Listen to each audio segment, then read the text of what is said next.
Hello, lovely people. I'm Sinead, and welcome. This week, I've gotten the baby painted, and I'm going to try and get that sealed up, and not sure what kind of sealant I want to use for that yet. The watercolor is susceptible to brushed-on sealant, making it run, so I think I am going to have to use a spray-on sealer. I also am working on a test swatch for the sheep because I've got the shellac and I need to get the sheep sealed, but I have to have a test swatch of paper clay with the milk paint on it to make sure that it's not going to cause some kind of strange reaction or just absolutely obliterate what I've done, because it's a blonde shellac and it's got a yellowish tint to it, which I kind of want, but yeah, I want to know before I stick it on there. And we've had a lot of car troubles and issues and whatnot, and I need some Zen time. So I'm going to work on Granny today. She's going to get some major face reconstruction because she just keeps looking at me and saying, "This isn't it. I'm not there. You need to do something different here." So I'm going to turn the camera around and get started on that. So Granny's had a life before. Granny was the squire back when I first sculpted her. And the face was rather plain and flat and no personality. And while we have accomplished some personality here, it doesn't feel right. So what you see here, the color is from when she was squire, and that's milk paint. And I haven't worried about taking it off so much because you just work over it, you know, because it's somewhat porous, and the paper clay has had no problems adhering to those areas where I apply it over the top. And I really liked, in fact, that one of the only things I really liked about this sculpt was the ears, so I had to keep that. And we're gonna see if first of all we can give Granny a little more, I don't know, mischievous. Like, we've got years of orneriness here. I'm not sure if that's what I'm going for or what she needs or whatever, but we're gonna try on some stuff.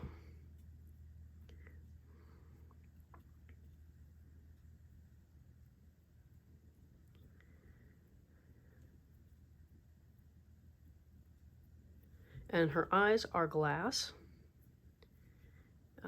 They were, Squire didn't have glass eyes. Squire just had painted eyes, so the glass eyes were added.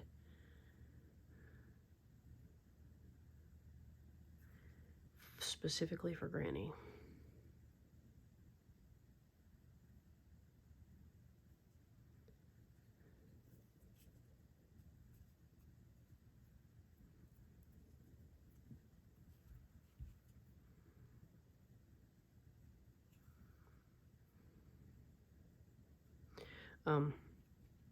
One of the things I've been contemplating is how little sculpting I've actually done over the years, and how, you know, it's a really happy space for me, but how little I felt comfortable doing it. I always felt like I shouldn't be, I don't know, wasting the time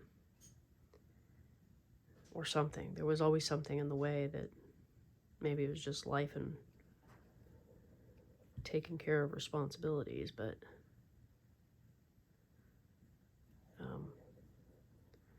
never quite felt like I could get into the sculpting.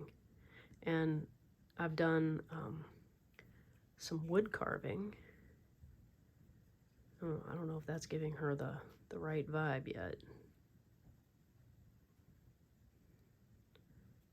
amongst the sculpting, but not a whole lot. Like, let's see, in high school, I was introduced in my art class, and I, did a slab-built mug that never made it out of firing. And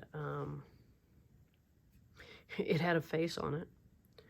And see, I had a thing, had to have a face on it. I think I got our whole table obsessed with putting a face on our mugs. But I don't think any of us saw our mugs afterwards.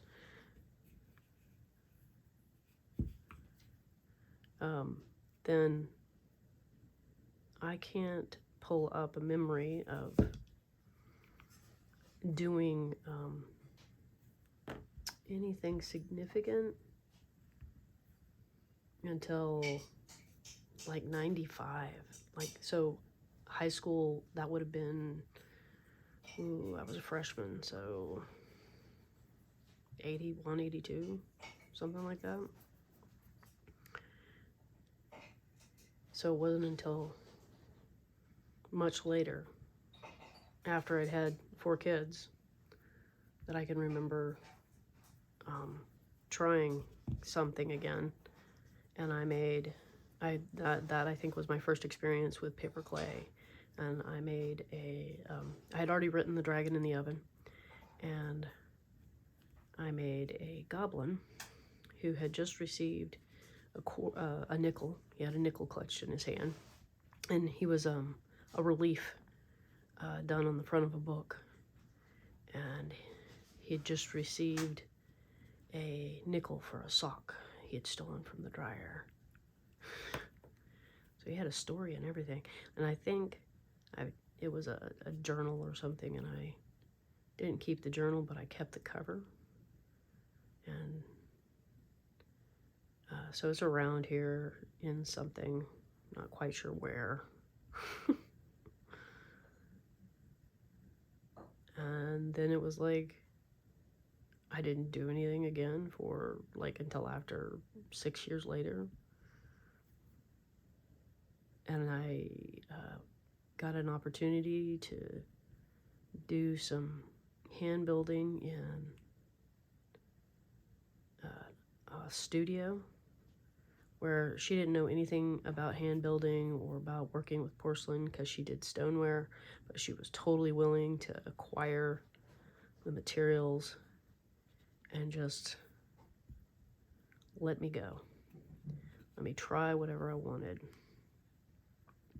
So I did, and I built Bob, which if you have been a follower of my social media, a few years ago I had to let Bob go. I'd been traveling around. Bob never made it past, he was a baby doll, and all he ever was a body. And he never got arms and legs because hand building with porcelain, and not knowing what I was doing, he had lost the back of his head in the firing process, but not, we had just glued it back on, but then that meant that I had to hand paint him, and he never looked quite right. And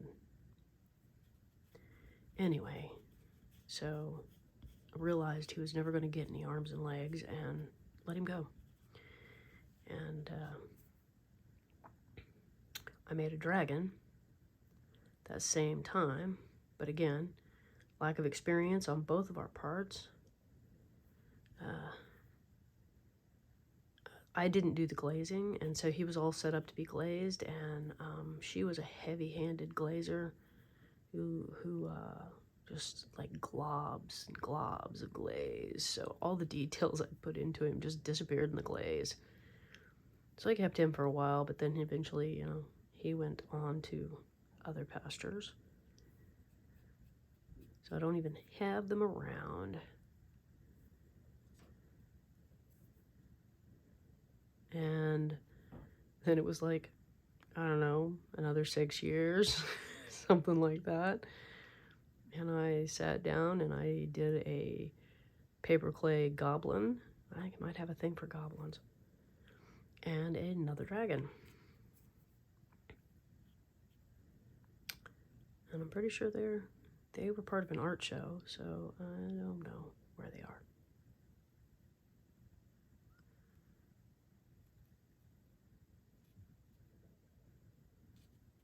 We're not quite getting the mischief here. Mischief.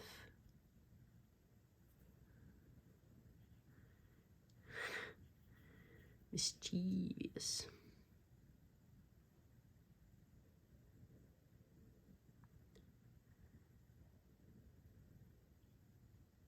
But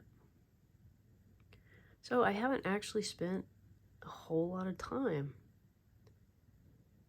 sculpting.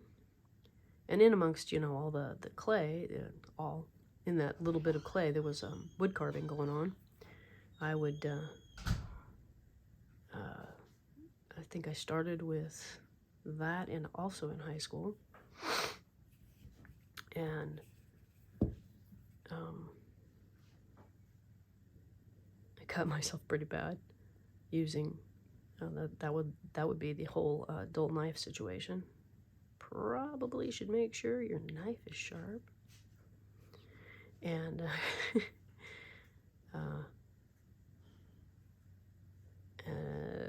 I did some relief carving. I actually don't remember when I did that relief carving. I do remember doing the relief carving, and I still have that, oddly enough. It's a flower, like a Tudor rose or wild rose, on a piece of oak. And ironically, I'm allergic to oak. So the fact that I sat there and spent that much time handling this piece of oak, my hands were itching when I got done. I was like, oh, maybe I shouldn't have done that. So I think I stuck to basswood after that. No, how are we feeling about this? I like it, but I'm not, I feel like something, well, we're gonna just step away from her eyes for a second or more. She's gonna get more chin.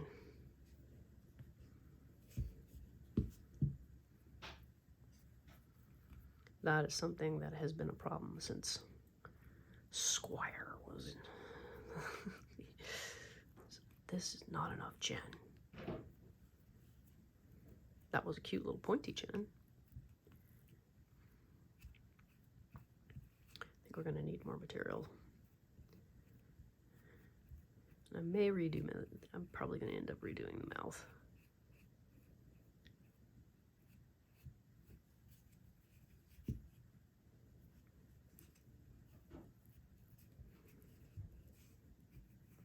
Wow, and we've been at this a minute. So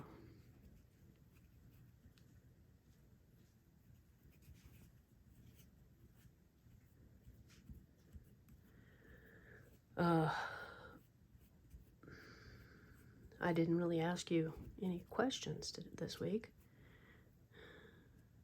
Have you had a passion that you didn't give the attention, something that you just really enjoy, but you didn't give it the attention it deserved? Oh, I'm liking that chin a lot better. Let me know in the comments. You know, is there something you felt passionate about but just couldn't find the time or couldn't prioritize it? And I'm going to encourage you to prioritize it. It's really quite wonderful when you cross that bridge. Okay, so here I am back, and it's been, I don't know, a couple hours maybe of me quietly sculpting over here. I removed her bottom lip and gave her a new bottom lip and added a little bit to the upper lip, also to the cheeks, quite a bit to the cheeks, and a little bit under the eyes. And I'm happy with the way she's looking. I'm gonna let her dry and I'll clean up her eyes. And let me know what you think of the transformation. Is it more fun or does it creep you out? let us know. And be sure you go out there and pursue that passion, that dream, that thing you've been putting off. I hope you enjoyed our time together today and the ramblings, and I'll see you next week. Bye-bye.